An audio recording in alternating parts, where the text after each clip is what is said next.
Es verdad, parece lunes, pero es martes. Y ustedes saben que los martes las mujeres se toman la mesa de análisis. Saludamos a Magdalena Vergara de Idea País. ¿Cómo estás, Magdalena? Hola Álvaro, ¿cómo estás? Hola, Camila Miranda, Nuevo 21. Bienvenidas. Hola, Álvaro. Ambas. Muchas gracias. Con la gracia que vienen a dar la cara después del 18 ambas. Así es. Absolutamente en Imagina forma. que estamos todos en la misma situación. Sí, acostado.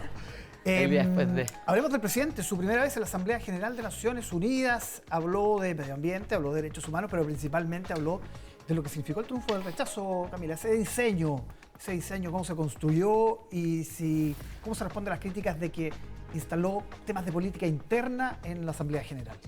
Primero me parece que es un espacio interesante porque con todos los dilemas que enfrentamos a nivel global, que exista ese encuentro para discutir temas como la guerra en Ucrania, los efectos de la crisis económica, el cambio climático, me parecen trascendentales y que Chile esté ahí dando palabras me parece muy relevante de reivindicar.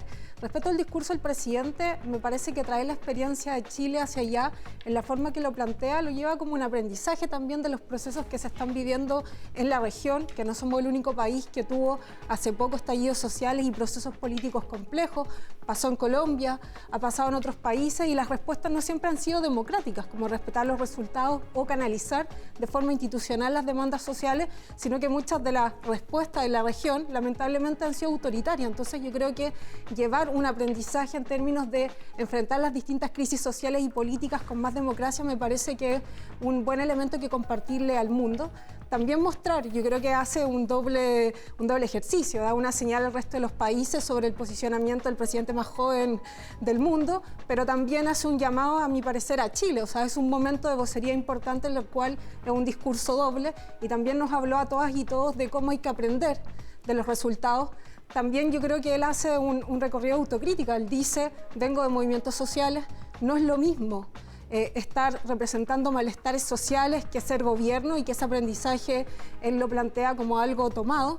Entonces me parece importante como también una etapa diferente en donde se hacen hartas autocríticas en su relato, pero también hartos aprendizajes cómo seguir adelante. Así que me parece importante el discurso y además esos 50 años del histórico discurso de Salvador Allende en el mismo lugar. Sí, Magdalena habló incluso de humildad frente al triunfo del rechazo, que asumía concepto de humildad.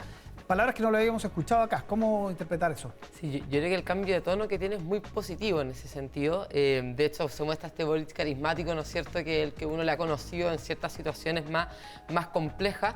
Pero yo comparto con Camila, yo creo que aquí hay un tono muy diferente que, como digo, es positivo en cuanto a lo que dice esto de, bueno, ya no somos simples, en el fondo es difícil representar el malestar, pero obviamente siendo gobierno hay que hacerse cargo, las soluciones no son lo mismo. También acata también ya hace un mea culpa respecto de que los chilenos quieren cambios, pero no en el fondo con seguridad, con estabilidad, que es algo que sería muy positivo que la muestra que da en Naciones Unidas esto se traiga también como a cómo se están haciendo las cosas en el país. De hecho, si uno mira las consecuencias que ha tenido, como la firma del TPP-11, el que se va a firmar también el acuerdo con la Unión Europea, me parece que es algo que puede ser positivo.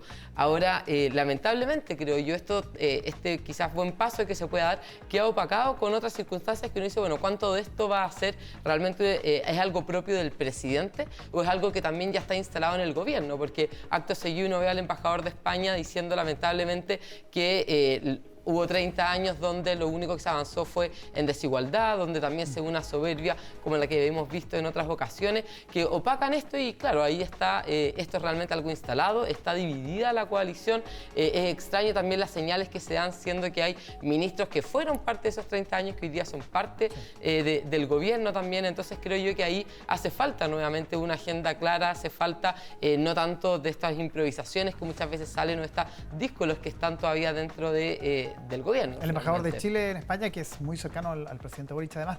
¿Hay dos almas en materia de relaciones internacionales en el gobierno, Camila? No, a mí me parece que es parte de una conversación que está en desarrollo. Por ejemplo, el TPP-11 está en el contexto de un debate también de los tratados internacionales sobre los mecanismos de resolución de controversias, que permite que solo los inversionistas sean los que puedan demandar al Estado, que genera una condición de dependencia importante cuando uno habla de términos de soberanía.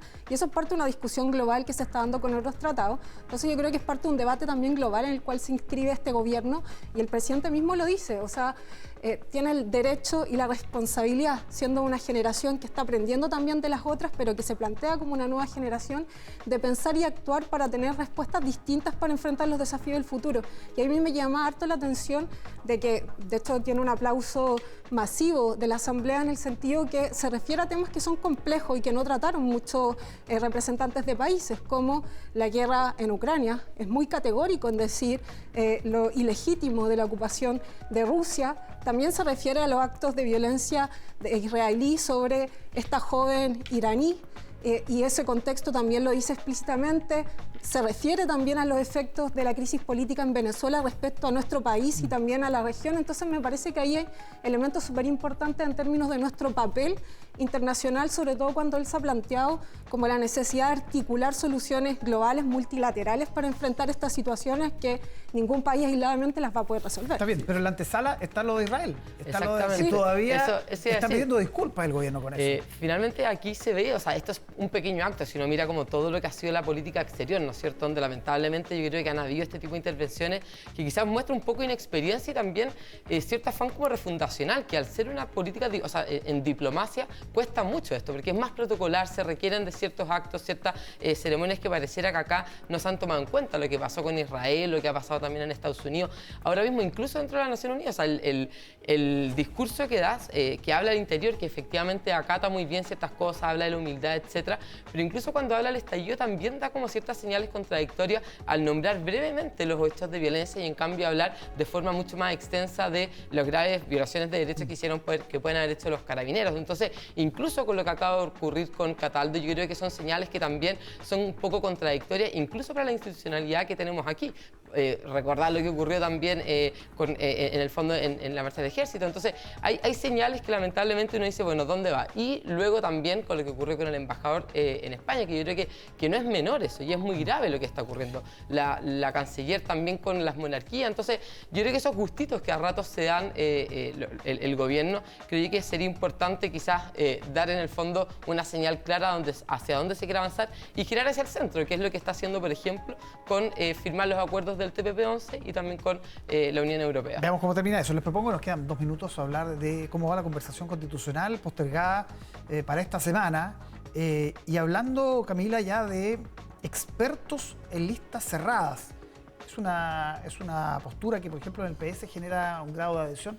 ¿Qué piensas conceptualmente de esa posibilidad? Sí, primero hay dos cosas. La lista cerrada implica que los partidos definen quiénes van en la lista y en esa lista uno podría definir quiénes son los expertos, a qué independientes se llevan en la lista, qué partidos van y en qué orden. Entonces, más allá que uno diga expertos en las listas, en definitiva es una definición que queda a las distintas fuerzas políticas que componen la lista a quiénes van a llevar.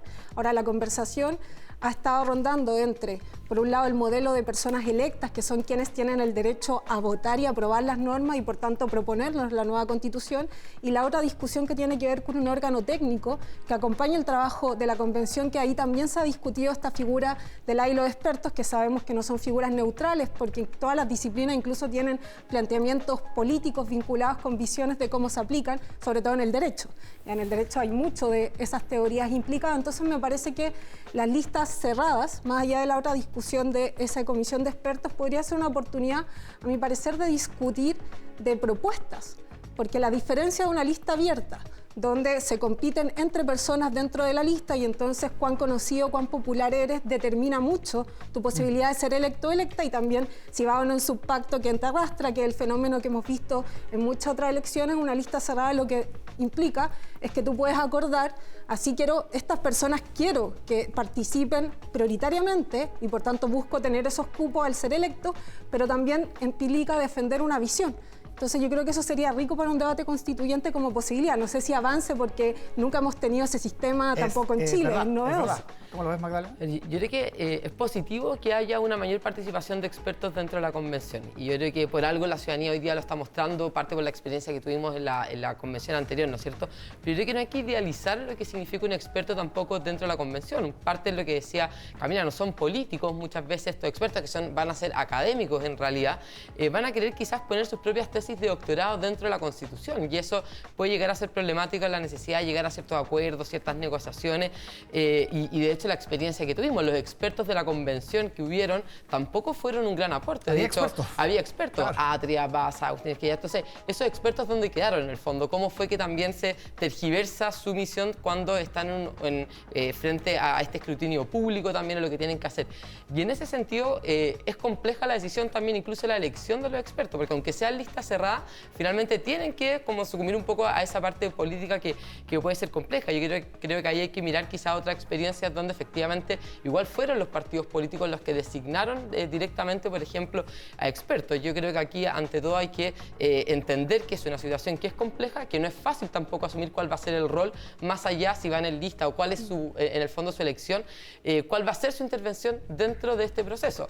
A mí me parece que más que nada quizá uno podría pensar en un sistema donde hay un acompañamiento, donde se entregue algo, un anteproyecto o ciertas márgenes generales quizá, más que una intervención directamente. Vamos a ver cómo siguen esas conversaciones que se retoman esta semana. Magdalena, Camila, muchísimas gracias por acompañarnos. Que esté muy bien. Que esté muy bien, nos vemos.